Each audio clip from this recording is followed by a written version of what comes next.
make all the readings. Okay, you can chat and read at the same time as you usually do, or the postmodern people do, but anyway, just read.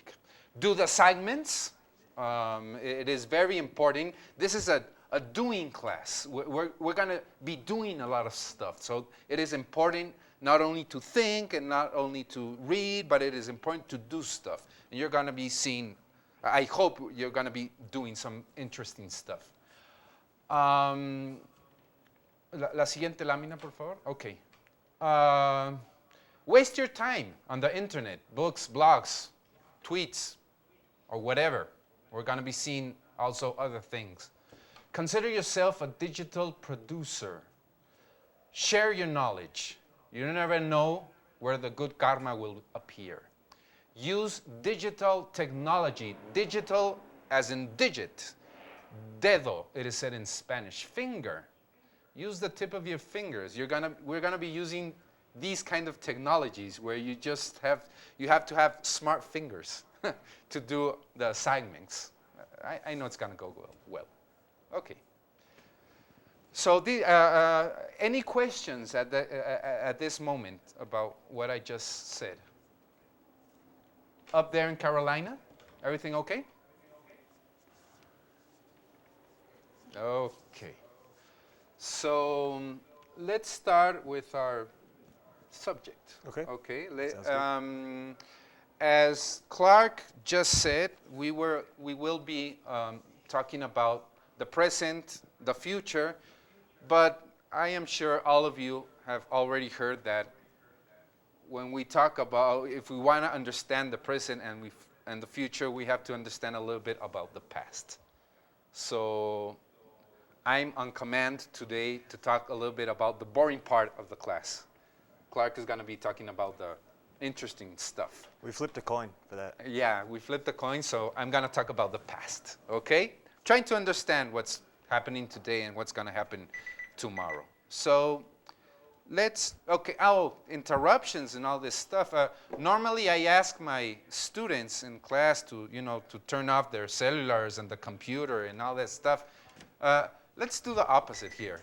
No, but that's too much. No, maybe I will turn off my. But the idea of this course is keep everything on. I mean, it could be possible that in the next sessions we will have some chat, maybe through the phone or the email or whatever. So I don't care. In this class, I don't care. You keep on everything, and let's see how we manage things, okay? So I'm going to talk a little bit about, I'm sure it's not the first time you're going to hear about this kind of stuff, about the modern thought. What do we understand today about what is modern? Because after all, we are living in modern times. Some must say, or some should say that it's more postmodern times, but to understand postmodernity, we have to understand what is modern thought. So I'm gonna be really fast and in some minutes explain to you what in this class we will understand by modern. Vamos a seguir con la presentación. What does modern mean? When we talk about the modern world, we are talking about a lot of values we already had, and maybe a lot of us think that these values are values that have been with us, with mankind from the beginning of times. And this is not true. I mean, history has made man and society change a lot. And even though we have these values for some of them, maybe 3 centuries or 5 centuries or 7 centuries, these are values that have not always been with mankind. So we have to understand the context of these values, why we think what we think and in what way. So these are not all the values of modern thought, but I think I'm describing the most important ones. When we talk about modern, we talk about a lot of attitudes. For example, we talk about the attitude of discovery. A modern man is a man who wants to discover, worlds, who wants to discover realities, who wants to move, who wants to approach, who wants to go further, who wants to be in the frontier, trying to find out what's on the other side. Europe made this during the beginning of modern civilization. China didn't do that. India didn't do that. Other civilizations didn't do this. It was Europe in the beginning of modernity that they started to try to reach the world, go into the world, move into the world. So this is a very important issue. To be modern means to move and try to discover. What? Well, discover the world. Second, what does it mean to be modern? Being modern is also building, constructing, inventing. Being modern is not only assuming the world as it is, but changing it, making artifacts. Do you say artifacts? Is that okay? Yeah, devices, whatever.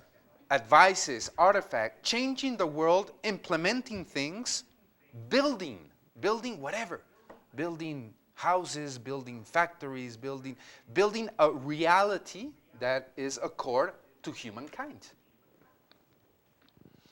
Being modern is also improving. We not only invent, but we like to take our invention and make it better, transforming it. In modern times, we can see all these artifacts that were once in a very simple way, and then over the years and ever the centuries become more and more complex.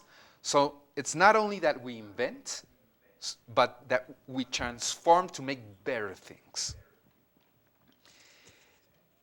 Being modern is living in times of quickness.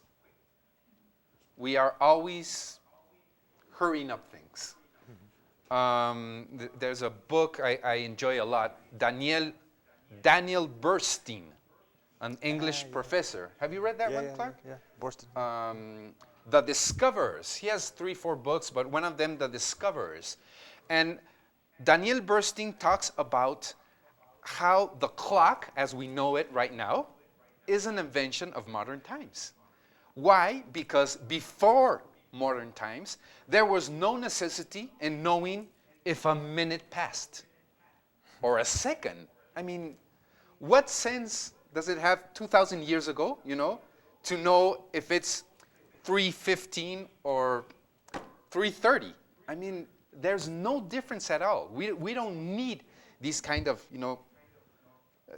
making time like this, But in modern times, there's a necessity because we are always hurrying up.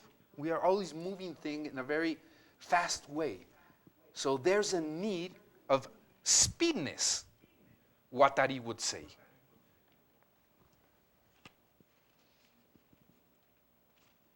Next, being modern is also having a sense of social justice. It's not that other civilizations didn't aware or didn't care about having a just society. It's that in modern times, each one counts. Each one of the members of a society counts. And that's justice in a modern way.